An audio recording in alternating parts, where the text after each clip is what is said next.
आप सभी को स्वागत है आपके अपना यूट्यूब चैनल मैथ्स किरण में। तो दोस्तों आज है संडे और संडे का मॉक टेस्ट लगाते हैं। चलिए अच्छे अच्छे क्वेश्चन को यहाँ पर लाया गया है, तो आप वीडियो के अंत तक बने रहेंगे, आपको बहुत कुछ सीखने को मिलेंगे। ठीक है, तो चलिए शुरुआत करते हैं। पहला क्वेश्चन देखिए, कहता है यदि पी आदमी पी दिन में प्रतिदिन पी घंटे काम करके पी इकाई काम को समापन करते हैं, तो एन आदमी एन दिन में प्रतिदिन एन घंटे के हिसाब से कितना काम कर लेंगे, कितना यूनिट काम कर लेंगे। तो देखिए यहाँ पर पी आदमी, ठीक है, इसको ऊपर में लिख लेते हैं आपको। पी आदमी पी दिन में पी घंटे काम करके कितना यूनिट कम करते हैं, तो पी यूनिट कम करते हैं, यह आपको देख रखा है। उसी प्रकार आपको यहाँ पर पूछा है कि एन आदमी एन दिन में एन घंटा काम करके कितना यूनिट कम करेगी, तो यहाँ पर एक्स कर लीजिए। अब यहाँ से एक्स का वैल्यू यदि आप सिंप्लीफाई करेंगे तो आपका जवाब आ जाएगी। तो यहाँ से आप यदि इसको सिंप्लीफाई करेंगे तो यहाँ से ये कैंसिल आउट हो जाएगी। अब यहाँ पर एक्स की वैल्यू यदि हम सिंप्लीफाई करते हैं तो यहाँ पर ये जो पी है, दोनों पी नीचे स्क्वायर आ जाएगा, पी स्क्वायर नीचे में हो जाएगी, उसके बाद यहाँ पर आपका एन क्यूब हो जाएगी। ठीक है, तो यहाँ पर ओवरऑल यदि देखा जाए तो एक्स की वैल्यू जो है आपका n cube by p square हो जाएगी, n cube by p square unit काम करेगी। तो यहाँ पर हो जाएगी आपका n cube by p square, option number 4 के बराबर। तो आई होप आप सभी को समझ में आ गया होगा। चलिए नेक्स्ट क्वेश्चन को मूव करते हैं। ये रहा क्वेश्चन नंबर 2, इसको देख लीजिए। कहता है कि दो नलियाँ P तथा Q टंकी को 20 मिनट में भर सकती है, उसी प्रकार P अकेले 30 मिनट में भर सकती है, तदनुसार Q अकेले उसको कितने मिनट में भर सकेगी। ठीक है, तो यहाँ से आप यदि देखें दोनों का सम दे के रखा है आपको, दोनों का सम 20 है और एक अकेले का मान आपको दे के रखा है 30 है। तो यहाँ पर एक अकेले का मान फिर पूछा है Q का वैल्यू, तो Q का वैल्यू आप निकालेंगे तो यहाँ पर Q, जब भी इस प्रकार का क्वेश्चन हो कि एक आदमी का निकालने के लिए कहा जाए, ठीक है, एक आदमी का, दो आदमी का सम दे के रखा है आपका 20 और एक आदमी का आपका दे के रखा है 30, और यहाँ पर एक आदमी का पूछ रहा है Q का, जबकि P का दे के रखा है, तो दोनों का अंतर से इसको डिवाइड करना है। दोनों का अंतर कितना हो जाएगा आपका, यहाँ से आपका 10 हो जाएगी। अब 10 से इसको डिवाइड कर दीजिए तो आपका आ जाएगा 10 तिया 30। अब इन दोनों को इंटू कर लीजिए तो आपका जवाब आएगा 20 तिया के 60, ऑप्शन नंबर 2 के बराबर। बात समझ में आ गया सभी को समझ में आ गया। तो चलिए नेक्स्ट क्वेश्चन को मूव करते हैं। ये रहा क्वेश्चन नंबर 3, इसको जमा पाना लीजिए। कहता है कि एक व्यक्ति 20 घंटों में 1 किलोमीटर चलता है, 20 घंटों में 1 किलोमीटर चलता है, तदनुसार वह 200 मीटर चलने में कितना समय लेगा। यहाँ पर टाइम आपको फाइंड आउट करने के लिए कहा गया है।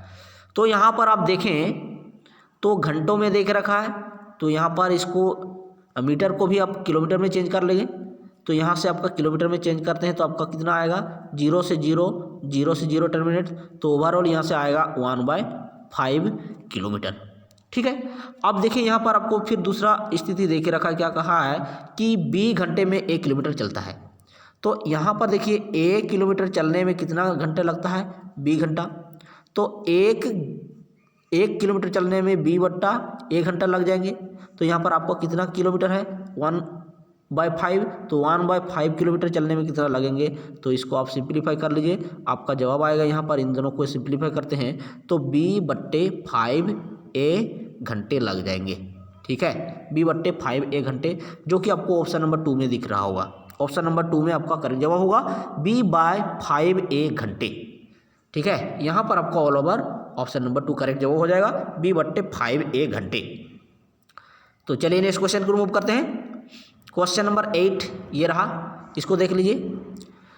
एक नाव 8 घंटे में धारा की विपरीत दिशा में 40 किलोमीटर चलती है। पहले क्वेश्चन को समझ लीजिए भली भांति, उसके बाद देखिए फिर कहा है कि 6 घंटे में धारा के अनुकूल 36 किलोमीटर चलती है, तो शांत जल में नाव की चाल आपको पूछा है। तो देखिए बेसिकली यहाँ पर क्या करेंगे हम, कुछ नहीं है, आपको देखना समझना है। 8 घंटे में आपको देखिए यहाँ पर देख रखा है 8 घंटे में 40 किलोमीटर तय कर दी है। ठीक है। उसके बाद 6 घंटे में आपको यहाँ पर देख रखा है 36 किलोमीटर तय करती है। तो यहाँ पर एक एक घंटा का निकाल लीजिए। 8 घंटा का 40 किलोमीटर है, तो 1 घंटा का यदि आप निकालते हैं यहाँ पर 5 बार में कटेगा तो 5 हो जाएगी 1 घंटा का, ठीक है, 5 किलोमीटर। उसी प्रकार यहाँ पर आपको देख रखा है कि नहीं, 8 घंटे में आपका कितना हो गया 40, तो 1 घंटा में 5। उसी प्रकार 6 घंटा में आपका 36 किलोमीटर है, तो 1 घंटा में कितना किलोमीटर चलेगी, तो आप देखेंगे यहाँ पर 6 किलोमीटर चलेगी। तो अब देखिए यहाँ पर आपको पूछा क्या है कि शांत जल में नाव की चाल क्या है, ठीक है। तो शांत जल में नाव की चाल का मतलब हुआ कि आप दोनों को, इन दोनों को, ठीक है, इन दोनों का सम को 2 से डिवाइड कर दीजिए, तो 6 5 कितना हो जाएगी 11। 11 को यदि आप 2 से डिवाइड करते हैं, 11 को 2 से डिवाइड करते हैं तो आपका आएगा कितना 5.5 किलोमीटर। 5.5 किलोमीटर प्रति घंटा आपका जवाब आएगा। आई होप समझ में आ गया होगा आप सभी को। यदि इसी क्वेश्चन में देखिए यहाँ पर हमको क्या पूछा है, शांत जल में चाल, तो शांत जल में नाव की चाल को क्या करेंगे, हम दोनों को ऐड करके 2 से डिवाइड कर देंगे। इसी जगह यदि आपको पूछे रहता कि यहाँ पर धारा की चाल क्या होगी, तो धारा की चाल की स्थिति में आपको क्या करना होगा, इस 5 और 6 को अंतर करके 2 से डिवाइड करना है, ठीक है। धारा की चाल में या धारा की चाल में अंतर करके 2 से डिवाइड, बट यहाँ पर आपको पूछा है संत जल में चाल, तो संत जल का मतलब हुआ प्लस करके 2 से डिवाइड, ठीक है। तो यहाँ पर आपका ऑप्शन नंबर 2 करेक्ट जवाब होगा 5.5 किलोमीटर प्रति घंटा। आई होप आप सभी को समझ में आ गया होगा। तो चलिए नेक्स्ट क्वेश्चन को मूव करते हैं। ये रहा नेक्स्ट क्वेश्चन, क्वेश्चन नंबर 5 देख लीजिए इसको। आपको यहाँ पर कुछ श्रृंखला देख रखा है।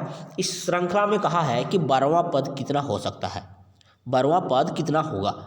तो यहाँ पर आप देखिए, यदि गौर से देखें तो आप देखिए यहाँ पर x है, यहाँ पर 2x है, उसी प्रकार आगे हो जाएगा आपका 3x, उसके बाद 4x उसी प्रकार से हो जाएगी, ठीक है। तो यदि यहाँ पर पहले पद से ही यदि हम गिनते, पहले पद से ही यदि आपको देखे रखता x, तब आपका 12वां नंबर पर 12x हो जाती, होती कि नहीं होती बताइए।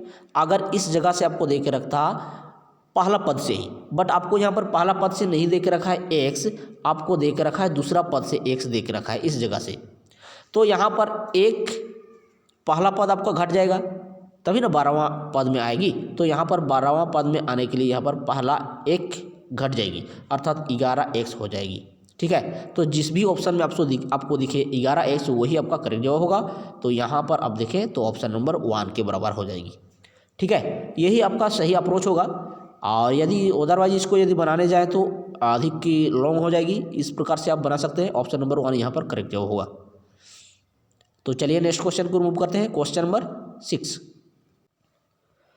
देखिए यहाँ पर आपको देखे रखा है कि x² minus y² equal to 80 है और x minus y equal to 8 है। तो x और y का औसत आपको पूछा है, ठीक है। x और y का औसत आपको पूछा है, ध्यान रहे। सबसे पहले आपको क्या करना होगा, x और y का एग्जैक्ट वैल्यू निकालनी है। एग्जैक्ट वैल्यू निकल के आपको इन दोनों का औसत निकालना है, एवरेज निकालनी है। तो देख लीजिए यहाँ पर हम लोग बनाते हैं, हम लोग यदि इसको सिंप्लीफाई करते हैं तो देखिए यहाँ x² माइनस y² का मतलब क्या होता है, एक बार x प्लस वाई और x minus y, x plus y और x माइनस वाई होता है, ये ना होता है। तो इसी का वैल्यू आपको देख रखा है, देखिए यहाँ पर 80 के बराबर, ठीक है। और यहाँ पर आपको दिखाई दे रहा होगा, यहाँ पर देख रखा है, देखिए x माइनस वाई का मान 8 है। तो यहाँ पर x माइनस वाई की जगह में 8 बैठा दीजिए, इस जगह पर आपका 8 हो जाएगी। तब x प्लस वाई कितना हो जाएगी बताइए, इसके साथ इसको डिवाइड कर देगा तो आपका 10 हो जाएगी, हो जाएगी कि नहीं हो जाएगी बताइए। x plus y equal to आपका कितना हो जाएगी 10, x plus y equal to आपका कितना हो जाएगी 10 हो जाएगी। और उसी प्रकार आपको देख रखा, देखिए यहाँ पर x minus y equal to 8 है, x minus y equal to 8 है। तब इसको यदि हम सोल्व आउट करते हैं तो यहाँ से मेरा वैल्यू फाइंड आउट हो जाएगी, यहाँ से मेरा फाइंड आउट हो जाएगी, यहाँ से यहाँ कैंसिल आउट हो जाएगी। तो यहाँ पर 2x बराबर क्या हो जाएगी बताइए, यहाँ पर 18 हो जाएगी। तो 1x बराबर कितना हो जाएगी 9 हो जाएगी, 1x बराबर 9 हो जाएगी। 1x बराबर यदि 9 हो जाएगी तो आप यहाँ से y का वैल्यू आप फाइंड आउट कर लीजिए। x का वैल्यू आपका कितना निकल के आया, x का वैल्यू आपका 9 आ गया, ठीक है। उसी प्रकार y का वैल्यू यदि आप निकालते हैं तो इस जगह पर देखें x minus y equal to आपको देके रखा है कितना 8। तो x का वैल्यू यहाँ पर पुट कर दीजिए। इस जगह पर यदि x का वैल्यू पुट कर देंगे तो y का वैल्यू कितना हो जाएगी, इसको उस पर चला जाएगा ये वाला, तो यहाँ पर आपका y का मान 1 हो जाएगी। इस पर आ जाएगी तो यहाँ पर -9 हो जाएगी। तो यहाँ पर -1 तो माइनस माइनस टर्मिनेट हो जाएगी। तो y इक्वल टू आपका कितना हो जाएगी 1 हो जाएगी। समझ में आ गया ना। यहाँ से यदि आप इसको बैठा देते हैं x का वैल्यू को तो आपका आएगी 1। यहाँ से आपका 1 आ जाएगी। ठीक है। x का वैल्यू y का वैल्यू फाइंड आउट हो गया। आपको पूछा क्या है कि x और y का औसत निकालिए। तो औसत का मतलब क्या होता है, दोनों का योग करके जितना संख्या दे के रखा है उसको योग करके उतना से डिवाइड करना है। तो यहाँ पर 9 और 1 10 हो जाएगी। 10 को यहाँ पर एक 2 संख्या है तो दोनों संख्या से इसको डिवाइड करना है, 2 संख्या से डिवाइड करना है। 2 पंजे 10, आपका एवरेज आएगा 5 के बराबर, जो कि ऑप्शन नंबर 4 में आपको दिख रहा होगा। ठीक है, ऑप्शन नंबर 4 आपका करेक्ट जवाब होगा। आई होप आप सभी को समझ में आ गया होगा। तो चलिए नेक्स्ट क्वेश्चन की मूव करते हैं। ये रहा नेक्स्ट क्वेश्चन, क्वेश्चन नंबर 7। इसको जमा पाना ये देखिए, कहता क्या है कि साइन a प्लस बी का मान 1 है, कोस a माइनस बी का मान √3/2 है। तो यहाँ से a और b का मान आपको फाइंड आउट करनी है। ठीक है, a और b का मान। तो देख लीजिए यहाँ पर कुछ नहीं करना है आपको। यहाँ पर a प्लस बी जो है ना, a प्लस बी, यहाँ पर देखिए साइन का अनुपातिक वैल्यू 1 है। ठीक है, साइन का अनुपातिक वैल्यू 1 किस में होता है, तो आप देखेंगे यहाँ पर 90 डिग्री में होती है। साइन 90 डिग्री का मतलब क्या होता है 1। समझ में आ गया। इसके बाद आप देखिए यहाँ पर कोस a माइनस बी का मान √3/2 है। तो आप बताइए कोस कितना डिग्री में √3/2 होगा। तो आप देखेंगे यहाँ पर a माइनस बी बराबर कोस कितना डिग्री में √3/2 होगा। तो आप देखेंगे यहाँ पर 30 डिग्री में, यही ना 30 डिग्री में। अब देखिए यहाँ पर इसका वैल्यू फाइंड आउट करते हैं। यहाँ से यह टर्मिनेट हो जाएगा तो 2a बराबर आपका कितना हो जाएगी 9 3 12 हो जाएगी। ठीक है, तो यहाँ पर a का वैल्यू कितना हो जाएगी 60 हो जाएगी। तो आप देखिए यहाँ पर a का वैल्यू 60 हो जाएगी और a और b दोनों को मिला के कितना होता है 90 डिग्री यहाँ पर देख रखा है ना, इस जगह पर 90 डिग्री देख रखा है ना, a प्लस बी का 90। तो यहाँ पर a अकेले में 60 है तो b अकेले कितना हो जाएगा 30 हो जाएगा, यही ना। तो ऑप्शन नंबर 2 यहाँ पर आपका करेक्ट जवाब होगा। a का मान 60 डिग्री और b का मान 30 डिग्री। आई होप आप सभी को समझ में आ गया होगा। तो चलिए नेक्स्ट क्वेश्चन को मूव करते हैं। ये रहा नेक्स्ट क्वेश्चन, क्वेश्चन नंबर 8। इसको जमा पाना ये देखिए, यहाँ पर एक ट्रायंगल आपको देख रखा है। इस जगह पर ट्रायंगल, यहाँ पर आपको x का वैल्यू फाइंड आउट करने के लिए कहा जा रहा है, इस जगह पर कितना होगा। तो इस x का वैल्यू को फाइंड आउट करने के लिए सबसे पहले इसमें आपको देखना होगा नज़र कि ये जो त्रिभुज देख रखा है, इस त्रिभुज में तीनों कोणों का योग कितना होता है 180 डिग्री होता है, 180 डिग्री होता है। आप देखिए यहाँ पर इस कोण पर कितना डिग्री का मान होगा। तो आप देखेंगे इधर यदि आपका 37 है तो यहाँ भी आपका 37 हो जाएगी, क्योंकि एक अंतर कोण बराबर होती है। तो यहाँ पर आपका 37 डिग्री हो जाएगी। तो यहाँ पर टोटल तीनों कोणों का योगफल 1 2 3 कोणों का योगफल आपका कितना होगा 180। अब इन दोनों कोण को यदि जोड़ करके 180 से माइनस कर देंगे तो x का वैल्यू यहाँ पर फाइंड आउट हो जाएगी। तो यहाँ पर फाइंड आउट माइनस कर लीजिए, यहाँ पर 9 3 12 हो जाएगी। 127 को यदि माइनस करते हैं तो x का वैल्यू यहाँ पर आ जाएगी 7 3 10। यहाँ पर आपका कितना हो जाएगी 7 से 2 जाएगा तो 5, 53 डिग्री यहाँ पर x का वैल्यू आपका हो जाएगी। कितना डिग्री हो जाएगी 53 डिग्री आपका जवाब हो जाएगी। ठीक है, तो यहाँ पर आप देखें तो 3 डिग्री आप देख सकते हैं। यहाँ पर ऑप्शन नंबर 1 में दे के रखा है, यही आपका करेक्ट जवाब होगा। इस जगह पर होगा आपका 53 डिग्री। ठीक है, तो चलिए नेक्स्ट क्वेश्चन को रिमूव करते हैं। फिर ये रहा नेक्स्ट क्वेश्चन, देखिए इसको जमा पाना। ये क्वेश्चन नंबर 9 क्या कहता है कि किसी वर्ग के एक विकर्ण की लंबाई 15√2 है। यहाँ पर वर्ग बना लीजिए, आपको समझाने के लिए मैंने यहाँ पर एक वर्ग बना दिया। ओके, यहाँ पर एक वर्ग बना दिया। आप देखिए यहाँ पर आपको देख रखा है इस जगह पर जो विकर्ण है इसका वैल्यू आपको देख रखा है यहाँ पर 15√2। ठीक है, आपको पता है यहाँ पर a का सभी भुजा बराबर होती है, तो इस जगह पर a का वैल्यू हो गया, सभी जगह पर बराबर हो गया। आप देखिए यहाँ पर राइट एंगल है, तो यहाँ पर आप देख सकते हैं कि ये जो विकर्ण है, विकर्ण का स्क्वायर बराबर क्या होता है बताइए। विकर्ण का स्क्वायर बराबर होता है a square plus b square, अर्थात लंब स्क्वायर प्लस आधार स्क्वायर। तो यहाँ पर विकर्ण का स्क्वायर कितना है 15√2 का स्क्वायर बराबर ए स्क्वायर प्लस ए स्क्वायर, लंब स्क्वायर प्लस आधार स्क्वायर हो गया। अब यदि इसको सिंप्लीफाई करते हैं यदि हम सिंप्लीफाई करने का प्रयास करें तो 15 15 225 हो गया यहाँ पर, और यहाँ पर √2 2 हो जाएगी, यहाँ पर 2a स्क्वायर हो जाएगी, 2a स्क्वायर, तो आपका यहाँ पर 2 और 2 टर्मिनेट हो जाएगी। तो यहाँ पर a बराबर कितना हो जाएगी बताइए, a बराबर आपका यहाँ पर √225 हो जाएगी। तो यहाँ से a का मान कितना हो जाएगी, 15 हो जाएगी। आप देखिए यहाँ पर a का मान 15 अर्थात साइड का मान 15 निकल के आ गई। तो आपको पूछा है यहाँ पर कि इस वर्ग का क्षेत्रफल बताइए। तो आपको पता है वर्ग का क्षेत्रफल क्या होता है, साइड स्क्वायर।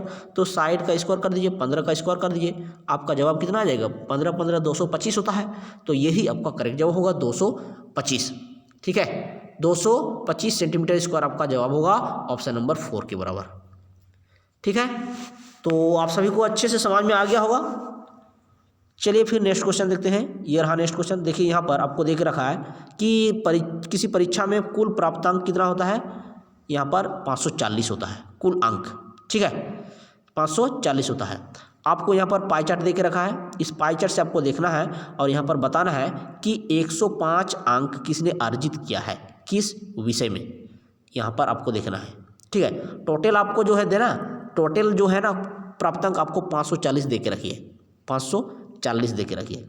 तो यहाँ पर डिग्री आपको पता करना है, कितना डिग्री में किस कोण किस विषय का मान है। तो यहाँ पर आपको देखिए यहाँ पर 540 टोटल दे के रखा है ना, 540। उसके बाद आपको यहाँ पर 105 अंक किसने अर्जित किया है, किस विषय ने। तो आप देखिए यहाँ पर 540 टोटल देख रखा है। तो इसी का वैल्यू आपको देख रखा है। देखिए यहाँ पर एक वृत्त है, इस वृत्त का मान कितना होता है, 360 डिग्री। ठीक है, तो 540 डिग्री का मान ही आपको 360 डिग्री देख रखा है। आपको कितना का मान पूछना है, तो यहाँ पर 105 अंक का, तो 105 अंक से इसको इंटू कर दीजिए, आपका जवाब आ जाएगा। इसको यदि हम इसे सिंप्लीफाई करते हैं तो 0 से 0 टर्मिनेट हो जाएगी, 9 4 36, 9 4 36, 9 6 54, उसके बाद 2 दूनी के 4, 2 3 के 6, उसके बाद 3 3 के 9, 3 पंजे 15। तो यहाँ पर 35 दूनी 70 आपका हिंदी में आ जाएगी। ठीक है, तो हिंदी आपका करेक्ट जवाब हो जाएगा। देखिए यहाँ पर हिंदी आपका किस में है, ऑप्शन नंबर 4 में दिख रहा है, यहाँ पर आपका हिंदी में हो जाएगी। ठीक है, तो चलिए आगे बढ़ते हैं। ये रहा नेक्स्ट क्वेश्चन, क्वेश्चन नंबर 11। देखिए इसको भी, कितने वर्षों में 12% वार्षिक की दर से 3000 रुपये का साधारण ब्याज 1080 रुपये हो जाएगी। 1080 रुपये क्या हो जाएगी, साधारण ब्याज हो जाएगी।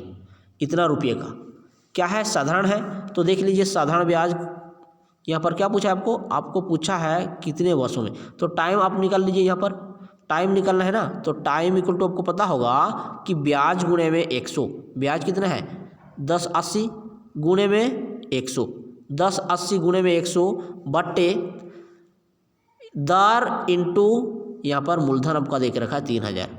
इसको यदि आप सिंप्लीफाई करेंगे तो 0 से 0 टर्मिनेट हो जाएगी। उसके बाद 12 9 में 108 हो जाएगी, 12 9 में 108। उसके बाद यहाँ पर आप देखते हैं यहाँ से आपका कितना हो जाएगी, कहाँ पर मिस्टेक हो गया फिर, ओहो यहाँ पर आपको देख रखा है ना, यहाँ पर 100 हो जाता। तो यहाँ से 0 और 0 टर्मिनेट हो जाएगी। फिर यहाँ से आपका 3 3 के 9 अर्थात 3 वर्ष हो जाएगी यहाँ पर जवाब आपका। ठीक है, तो यहाँ से आपका ऑप्शन नंबर 1 करेक्ट जवाब हो जाएगा। तो चलिए नेक्स्ट क्वेश्चन को मूव करते हैं। ये रहा क्वेश्चन नंबर 12। देखिए 5% प्रति वर्ष चक्रवृद्धि ब्याज पर 800 रुपये, ठीक है 800 रुपये कितने वर्षों में 882 हो जाएंगे, कितने वर्षों में 882 हो जाएंगे, कितने वर्षों में आपको पूछा है। ठीक है, चक्रवृद्धि ब्याज है 5% के हिसाब से। तो देख लीजिए यहाँ पर 800 रुपये, तो देखिए यहाँ पर मूलधन और मिश्रधन का यहाँ पर हम रेशियो पहले निकाल लेते हैं।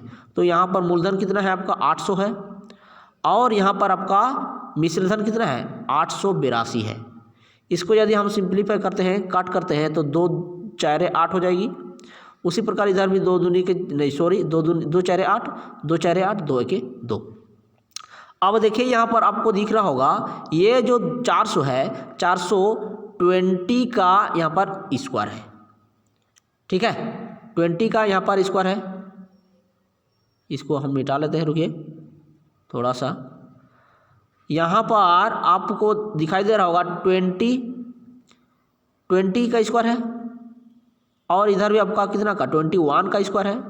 तो आपका स्क्वायर आया तो स्क्वायर का मतलब हो गया आपका 2 वर्ष, क्यूब होता तो 3 वर्ष, चतुर्थ होता तो चतुर्थ मूल होता तो आपका 4 वर्ष हो जाता। तो यहाँ पर क्यू स्क्वायर होगा, स्क्वायर में हुआ है तो स्क्वायर का मतलब हुआ आपका ऑप्शन नंबर 2 2 वर्ष। स्क्वायर होगा तो आपका 2 वर्ष हो जाएगी। बात समझ में आ गया होगा सभी को। चलिए ये रहा नेक्स्ट क्वेश्चन, इसको जवाब पाना। ये क्वेश्चन नंबर 13 देखिए, कहा था क्या है कि यदि 1 घंटे का y प्रतिशत 1 मिनट 12 सेकंड है तो y का मान क्या है, आपको पूछा है, ठीक है। तो y प्रतिशत 1 घंटा का ना, तो यहाँ पर देखिए इसको सेकंड में चेंज कर लेते हैं। 1 घंटे का मीन्स कितना होता है, कितना सेकंड होता है, 3600 सेकंड, ये ना होता है, 3600 सेकंड होता है 1 घंटे में। तो यहाँ पर 3600 सेकंड का y परसेंट निकलना है, y परसेंट बराबर 1 मिनट 12 सेकंड होता है, ठीक है। 1 मिनट 12 सेकंड का मतलब कितना होगा, कितना सेकंड हो गया बताइए। 1 मिनट में 60 सेकंड और यहाँ पर 12 सेकंड, 60 प्लस 12 कितना हो जाएगा, 72 सेकंड हो जाएगी, ठीक है। 0 से 0 टर्मिनेट हो जाएगी, 36 दूनी के 72 हो जाएगी। तो y का वैल्यू आपका कितना हो जाएगी 2, जो कि ऑप्शन नंबर 1 के बराबर है, ठीक है। तो आप सभी को समझ में आ गया होगा। चलिए नेक्स्ट क्वेश्चन को रिमूव करते हैं। ये रहा नेक्स्ट क्वेश्चन, इसको जमा पाना ये फटाफट। देखिए क्या कहता है कि एक चुनाव में 3 प्रत्याशियों ने चुनाव लड़ा। पहले प्रत्याशी को 40%, दूसरे को 36% मत मिला, और यदि मतों की कुल संख्या यहाँ पर इतना है तो तीसरे को कितना प्रतिशत, तीसरे प्रत्याशी को कितना मत मिला है, ये आपको पूछा है।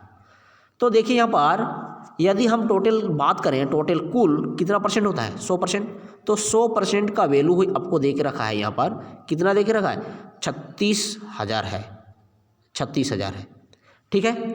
और यहाँ पर देखिए आपको दे के रखा है 2 उम्मीदवार का 40% और 36% दे के रखा है। तो तीसरा उम्मीदवार का कितना परसेंट हो सकता है बताइए। इन दोनों का सम कितना हो जाएगा, दोनों का सम 6 4 3 7 76 हो गया।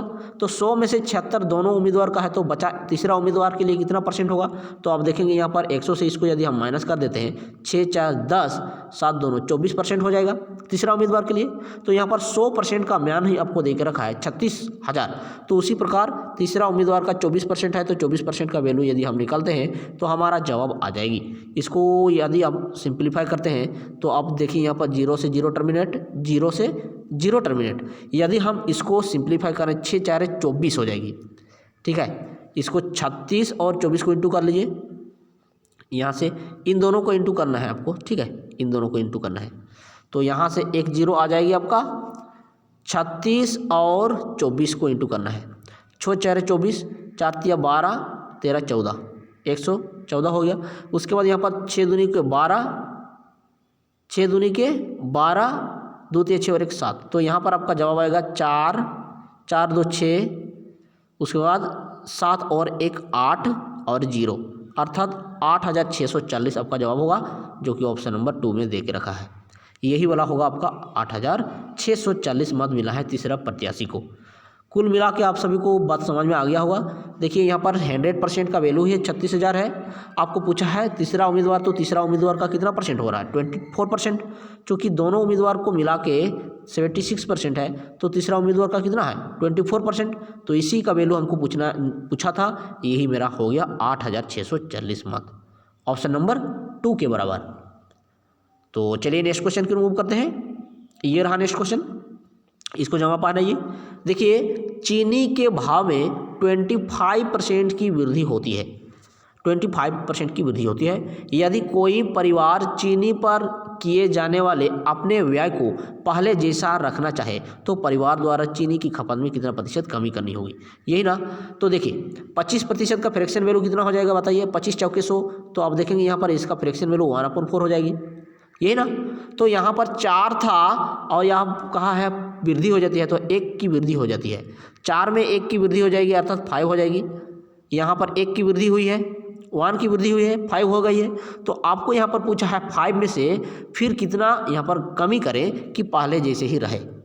ठीक है, पहले जैसे पहले कितना था, 4 था, 5 में से कितना कमी करें कि 4 ही रहे। तो अब देखेंगे यहाँ पर 1 की कमी करें, कितना कमी करें, 1 की कमी करें, प्रतिशत कमी निकाल लीजिए आप यहाँ से। प्रतिशत कमी बराबर कितना कमी हुआ है, 1 किस में से कमी हुआ है, 5 में से। तो 1/5 का मतलब कितना हो गया, यहाँ इंटू कर दिए 100 से, तो आपका जवाब आ जाएगा 20%, जो कि ऑप्शन नंबर 2 में देके रखा है। ठीक है, तो 20% की कमी करनी होगी हमको, चीनी की खपत में कमी करनी होगी 20% की। ठीक है, तो चलिए आप सभी को समझ में आ गया होगा। नेक्स्ट क्वेश्चन को मूव करते हैं। ये रहा नेक्स्ट क्वेश्चन, इसको जमा पाना। ये देखिए यहाँ पर 2/3 भिन्न जो है आपका 1/3 का कितना परसेंट है। आपको पूछा क्या है, परसेंटेज कितना परसेंट है किसका, 1/3 का कितना परसेंट, 2/3 है, यही ना। तो यहाँ से देखिए आप यदि सिंप्लीफाई करेंगे 2/3 गुणे हो जाएगी 3/1, और परसेंट के लिए यहाँ पर 100 से मल्टीप्लाई करना है। तो यहाँ से ये कट जाएगी, तो आपका 2 और 100 गुना हो जाएगा, अर्थात 200% हो जाएगी, ऑप्शन नंबर 4 के बराबर। ठीक है, तो चलिए नेक्स्ट क्वेश्चन को मूव करते हैं। ये रहा नेक्स्ट क्वेश्चन। देखिए यहाँ पर क्या कहता है कि ए की आय बी की आय से 10% अधिक है, तो बी की आय ए की आय से कितना परसेंट कम है, यही ना। तो आप देखिए यहाँ पर ए और बी कर लीजिए। तो यहाँ पर 10% का फ्रैक्शन वैल्यू कितना हो जाएगी, 1/10। तो यहाँ पर क्या कहता है, ए की आय बी की आय से 10% ज़्यादा है, ए की ज़्यादा है बी से। तो यहाँ पर बी को यदि 10 करते हैं तो ये 1 ज़्यादा है, अर्थात 11 हो जाएगी ए। अब यहाँ पर कहता है कि बी की आय ए से कितना प्रतिशत कम है। तो आप देखेंगे यहाँ पर ए से बी कितना कम है, 1 का कमी है। तो प्रतिशत कमी निकाल लीजिए यहाँ से, प्रतिशत कमी बराबर कितना कमी है, 1 का कमी है। कहाँ से कमी है बताइए, 11 से कमी है ना, 11 से कमी है। यहाँ पर 100 से इंटू कर दीजिए, तो आपका जवाब आ जाएगा 11×9 = 1/11%। तो 9 सहित 1/11% आपका जवाब होगा यहाँ पर ऑप्शन नंबर 1 के बराबर। ठीक है, तो चलिए आगे बढ़ते हैं। ये रहा नेक्स्ट क्वेश्चन, इसको जमा पाना ये फटाफट। देखिए कहता क्या है, किसी वस्तु के मूल्य में 8% की वृद्धि कर दी गई, बाद में बढ़े हुए मूल्य को 8% की कमी कर दी गई। यदि वस्तु का अंतिम मूल्य 1 रुपया है तो आरंभिक मूल्य क्या है, यही ना क्वेश्चन में कहना है। तो देखिए यहाँ पर 8% की वृद्धि कर दी जाती है, तो 8% का फ्रैक्शन वैल्यू कितना हो जाएगा, r/100। तो देखिए आपका यहाँ पर 100 था और 100 में r का बढ़ोतरी हुई है, तो यहाँ पर आपका कितना हुआ है, 100 + r, यही ना, 100 + r हुआ होगा। अब यदि वहाँ पर 100 + r हुआ है, आपको यहाँ से फिर पूछ रहा है कि 8% की कमी कर दिया जाता है। यहाँ से फिर 8% की कमी कर देंगे, r की कमी कर देंगे, तो यहाँ पर 100 ही आ जाएगी, यही ना, 100 ही आ जाएगी। आपको यहाँ पर फिर पूछा क्या है, वस्तु का अंतिम मूल्य 100 रुपया है, यहाँ 1 रुपया है ना। तो यहाँ पर अंतिम मूल्य आपका कितना निकला है, 100। तो 100 यूनिट का वैल्यू ही आपको 1 दे के रखा है, तो 1 यूनिट का वैल्यू कितना हो जाएगी, 1/100 हो जाएगी। और आपका पूछा है आरंभिक मूल्य कितना था, तो आरंभ में कितना रुपया था आपका, 100। तो 100 के साथ इसको इंटू कर दीजिए, तो आपका जवाब कितना आ जाएगी, 100 टर्मिनेट हो जाएगी, अर्थात 1 रुपया ऑप्शन नंबर 1 के बराबर हो जाएगी। ठीक है, 1 रुपया आपका करेक्ट जवाब होगा। तो चलिए नेक्स्ट क्वेश्चन, ये रहा क्वेश्चन नंबर 19, इसको जमा पाना है ये फटाफट। देखिए कहता है कि एक उम्मीदवार को किसी परीक्षा में उत्तीर्ण होने के लिए 40% अंक प्राप्त करने की जरूरी है। यदि 220 अंक प्राप्त करने वाला उम्मीदवार 20 अंकों से अनुत्तीर्ण हो गया है, तो उस परीक्षा के अधिकतम अंक कितना है। तो देखिए यहाँ पर पास करने के लिए कितना अंक चाहिए, तो आप देखेंगे 40% अंक चाहिए पास करने के लिए। यहाँ पर पास करने के लिए आपको 40% अंक चाहिए होता है। अब देखिए यहाँ पर बंदा जो है 40% लाता है कि नहीं लाता है, पास अंक लाता है कि नहीं, उसको देखना होगा। यहाँ पर पास करने के लिए आपका 40% चाहिए, और बंदा क्या करता है 220 नंबर लाता है, बट 20 नंबर से वो फेल हो जाता है। ठीक है, तो पास करने के लिए उसको कहीं ना कहीं 220 तो लाया है, पर फिर आपका 20 अंक उसमें ऐड करना होगा 220 में, तभी जाके वो पास करेगा। तो यहाँ पर कुल मिला के 40% का मान आपको दे के रखा है 240, 40% का मान ही आपको दे के रखा है 240 अंक। ठीक है, 220 + 20 240 हो जाएगी। उसी प्रकार से यहाँ पर आपका 100% का मान पूछा है आपको, 100% का मान, 100% का मान अर्थात अधिकतम अंक कितना है, तो 100% होगा अधिकतम। तो 40% का मान 240, तो 100% का मान आपका कितना हो जाएगा पूछा है। तो 0 से 0 टर्मिनेट हो जाएगी, 4 छोक के 24 हो जाएगा। तो इसको यदि आप इंटू करते हैं तो आपका 600 हो जाएगी, 600 यहाँ पर हो जाएगी अधिकतम अंक। ऑप्शन नंबर 3 यहाँ पर आपका करेक्ट जवाब होगा। आई होप आप सभी को समझ में आ गया होगा। तो चलिए नेक्स्ट क्वेश्चन को रिमूव करते हैं। ये है नेक्स्ट क्वेश्चन। देखिए ये क्वेश्चन क्या है कि ताजे फल में पानी की मात्रा 68% तथा सूखे फल में 20% है पानी की मात्रा। तो यहाँ पर कहता है कि 100 किलोग्राम ताजे फलों से कितना सूखा फल प्राप्त किया जा सकता है। तो देख लीजिए इधर, यहाँ पर ताज़ा और सूखा की बात चल रही है। 68% क्या है, ताजे फल। तो आप देखिए इधर आपको दिखाते हैं, इधर ताज़ा और सूखा, बात क्लियर हुआ। ताज़ा और सूखा में आपको देख रखा है। देखिए यहाँ पर कहता है ताजे फल में पानी की मात्रा 68% है। पानी की मात्रा यदि ताज़ा फल में 68 है तो यहाँ पर गुद्दा कितना बचा, तो आप देखेंगे 100 में से 68 पानी है तो गुद्दा कितना बचेगा, 8 2 10 2 3 32 हो जाएगी, यहाँ पर 32 हो जाएगी। उसी प्रकार से यहाँ पर आप यदि देखें सूखे फल में 20% पानी है तो गुद्दा कितना है, 80% है, 80% है, ठीक है 80%। यहाँ पर आपको 32% है, यहाँ पर आपका 80% है गुद्दा। सबसे पहले आपको देखिए यहाँ पर पानी जो है ना, पानी को हटा के आपको गुद्दा लिखना है। तो आपको यहाँ पर देखिए ताजे फल में गुद्दा कितना है 32 और सूखा फल में गुद्दा कितना है 80 है। यहाँ से इसका रेशियो निकाल लीजिए। यहाँ से यदि आप रेशियो निकालने का प्रयास करें तो यहाँ पर 8 को 4 बार में कटेगा, 8 से 8 4 32, 8 दहम 80। उसके बाद 2 दूनी के 4, 2 पंजे 10, यही ना। उसके बाद आपको क्या करना होगा, देखिए यहाँ पर इसका वैल्यू इस पर में आ जाएगी, ठीक है, और इसका वैल्यू, ये रूल है, इसका वैल्यू इस पर में आ जाएगी। यहाँ पर कुल मिला के ताज़ा फल कितना हो जाएगी 5 और सूखा फल 2 हो जाएगी।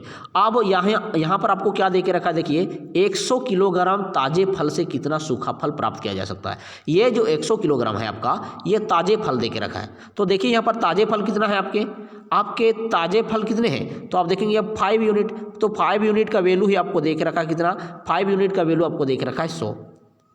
बात क्लियर है। 5 यूनिट का वैल्यू आपको 100 दे के रखा है। तो यहाँ पर 1 यूनिट का वैल्यू यदि आप निकालते हैं तो यहाँ पर 20 निकल जाएगी। 1 यूनिट की वैल्यू, 1 यूनिट की वैल्यू यदि ये 20 निकल जाएगी तो यहाँ पर सूखा फल कितना यूनिट है, 2 यूनिट है। 2 यूनिट से इसको इंटू कर दीजिए तो 2 दूनी के 4 अर्थात 40 किलोग्राम है, ठीक है। बात क्लियर है, 40 किलोग्राम है। यहाँ पर आपको ऑप्शन नंबर 2 के बराबर हो जाएगी, ठीक है। तो चलिए आप सभी को समझ में आ गया होगा। नेक्स्ट क्वेश्चन को रिमूव करते हैं। ये रहा नेक्स्ट क्वेश्चन, ये रहा। तो यहाँ पर समय बहुत ओवर हो गया है, ठीक है। इस क्वेश्चन को आपको होमवर्क के तौर पर दिया जा रहा है। ये रहा आपका पहला क्वेश्चन 21 नंबर क्वेश्चन से, ठीक है।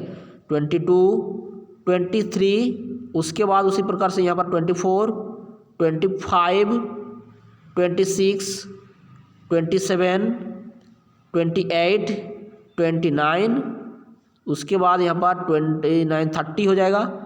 उसके बाद 31 और यहाँ पर आपका 32 और यहाँ पर आपका 33। यहाँ पर क्वेश्चन आपको होमवर्क के तौर पर दिया जा रहा है, ठीक है। तो 21 से आपको 33 तक आपको होमवर्क के तौर पर क्वेश्चन दिया जा रहा है। इन सभी क्वेश्चन को आप ज़रूर सोल्व आउट करें और आप हमें शेयर करें ज़रूर कमेंट सेक्शन में। यदि आप इन क्वेश्चन में कोई डाउट फील होता है तो हमको पूछ सकते हैं, ठीक है। हम अगले वीडियो में इसको लाएंगे और आपसे शेयर करेंगे। तो मिलते हैं, आप सभी को पसंद आया होगा वीडियो। यदि अच्छा लगा होगा तो दिल से लाइक कर दीजिए और शेयर करना कम से कम मत भूलिए, ठीक है। शेयर करने से आपका हर एक स्टूडेंट को तक ये पहुंच जाएगी। तो चलिए मिलते हैं अगले वीडियो में, तब तक के लिए थैंक यू। जय हिंद, वंदे मातरम।